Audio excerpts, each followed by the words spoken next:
Chapter 20. Tiffany. "Timmy! Timmy!" Tiffany called out as the rain fell harder on her. Though still technically summer, the rain held a chill that soaked through her light shirt and jeans. She probably should have run in long enough to gear up or at least grab a jacket, but she hadn't wanted to waste any time. Now, however, as her teeth chattered and her body convulsed with shivers, she realized she was wasting more time trying not to focus on the cold invading her than she would have if she'd been warm. "Help! Help me!" The voice was muted and soft, but the sound lifted Tiffany's damp spirits. Timmy was alive, and not too far from her from the sound of it. "Timmy, can you hear me? It's Miss Tiffany." She headed in the direction she thought his voice had come from, hoping the pouring rain wasn't tricking her. "Miss Tiffany, I fell and hurt my foot." Yes, the voice was louder now. She was definitely going in the right direction. "It's okay, Timmy. I'll help you back. Just keep talking so I can find you." "Okay, but what do I talk about?" Despite the situation, Tiffany smiled softly. Little kid logic at its finest. "Just say the alphabet for me. You know that, right?" "Yeah. A, B, C, D." As Timmy continued the alphabet, Tiffany followed the voice, and her heart sped up when she spied the red of his shirt amid the downpour. Unfortunately, her feet also sped up, and she misjudged how slippery the ground had become. As one foot slid out from beneath her, the other tried to gain traction, but, like a car on icy pavement, merely slid one direction and then the other before gravity won out and she fell to the ground, scraping her palms and twisting her ankle. She knew even before she tried to stand that it would probably no longer hold her weight, at least not until the throbbing subsided. But thankfully, her fall had placed her a mere few feet from Timmy, and she crawled the rest of the way. "That's what happened to me, too," Timmy said, as Tiffany wrapped an arm around his shoulders. "How are we going to get back now?" Tiffany pulled him close. "Miss Allison went back to the resort to send help for us, so we're going to sit here and signal them." Timmy looked up at her with wide eyes. "How do we do that?" She lifted her flashlight, glad to see it hadn't been damaged in the fall. "With this. If we shine this toward the path we came down, they're bound to see it and come get us." Timmy nodded and placed his head on her chest. While Tiffany was grateful for his complete acceptance of her words as truth, she hoped she wouldn't disappoint him. "I wish I had a flashlight, too." "You can use this one. Just make sure you point it this way. You can move it up and down to help grab their attention." Timmy took the flashlight and began waving it back and forth. As he did, Tiffany attempted to shift her position to relieve the pain coursing through her ankle. She wondered how they would get back, even if Dougie and the security team did find her. For the second time that night, she lifted her face and prayed. When Timmy tired of waving the light, Tiffany took over, wondering how long they would be stuck before someone found them. Would they make it through the night if it took that long? She could feel Timmy shivering in her lap, and she knew her body was doing the same. She had no idea how much time had passed, but Tiffany jumped when she saw a light bobbing their direction. Had Dougie found them at last? "Over here!" Her call woke Timmy, who had fallen into a fitful sleep on her lap, but it was worth it as she saw Dougie's large form emerge through the sheet of rain. "I found them!" he hollered, and her spirits lifted. Now the only question was how would he get them out? And then Israel appeared behind him. Israel? What was he doing here? He rushed ahead of Dougie to her side. "Thank God we found you. Are you all right?" His eyes roamed over her body, searching for cuts or other injuries. "We both hurt our ankles, but otherwise we're okay. Can you get a cart or something out here to bring us back? I don't think we can walk." Israel looked up, deferring to Dougie, who scratched his chin as he looked around. I think the ground is too wet to get a cart out here. But I can carry Timmy back. Could you hobble back? Tiffany shook her head. I don't know. I haven't tried. Israel placed a hand on her arm. We can try, and if you can't, I'll carry you back. What? No. Tiffany shook her head. Israel was only a little taller than she was, and he wasn't built like Dougie. There was no way he could carry her back. She wasn't even positive Dougie could carry her back. A soft smile formed on Israel's lips. Don't worry, I've carried heavier items than you in the military for longer distances.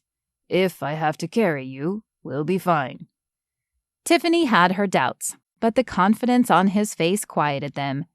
He honestly believed he could do it, so maybe he could. Okay, let's go then. Dougie leaned down and scooped up Timmy as if he weighed nothing at all. The child was small, but Tiffany knew she couldn't have done that. Your turn. Israel leaned down and placed an arm under Tiffany's arm and around her back before gently pulling her up. Though a little wobbly, she managed to stand on her uninjured leg. But as soon as she tried to put her other leg down, pain shot up her leg. She shook her head, tears burning her eyes. I can't. Before she could say anything else, her world shifted and rain pelted her face as Israel scooped her up and held her to his chest. You can't. You need to have a little faith in me, he said softly as he fell into step behind Dougie, and she realized he was right. She hadn't had faith in him.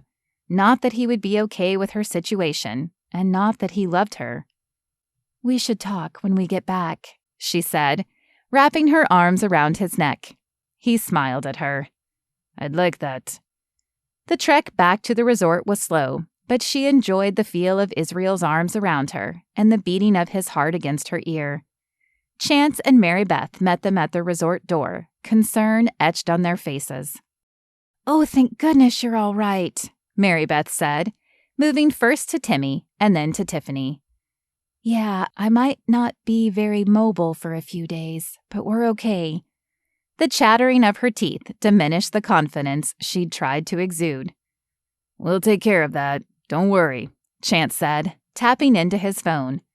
We have an ambulance on the way as well. Is that really necessary? Tiffany had no idea if she had enough to cover an ambulance bill. Her savings was minimal, though she put as much as she could away every month. The resorts will cover the tab. Chance placed a hand on her arm, letting her know he understood her concern. But we don't want to take any chances. At that moment, Timmy's parents burst through the resort door, and Chance moved off to talk with him. Israel set Tiffany down on one of the picnic tables and wrapped the blanket Mary Beth handed him around her shoulders. Will you come with me to the hospital? Tiffany asked. She wasn't afraid to go alone, but she would prefer to have him there. Of course, but... He hesitated and looked back to the resort. I have to take care of something first. Will you be okay for a minute? Tiffany realized he meant Sophia, and her throat closed up. He had come with Sophia, and it would be rude to leave her. I forgot you were on a date. You should get back to her. Her eyes dropped to her lap. Why did this whole situation make her feel so small? I'll be fine. He placed a finger under her chin and lifted her face. I'll be right back. I'm not going anywhere, Tiffany said, forcing a small smile.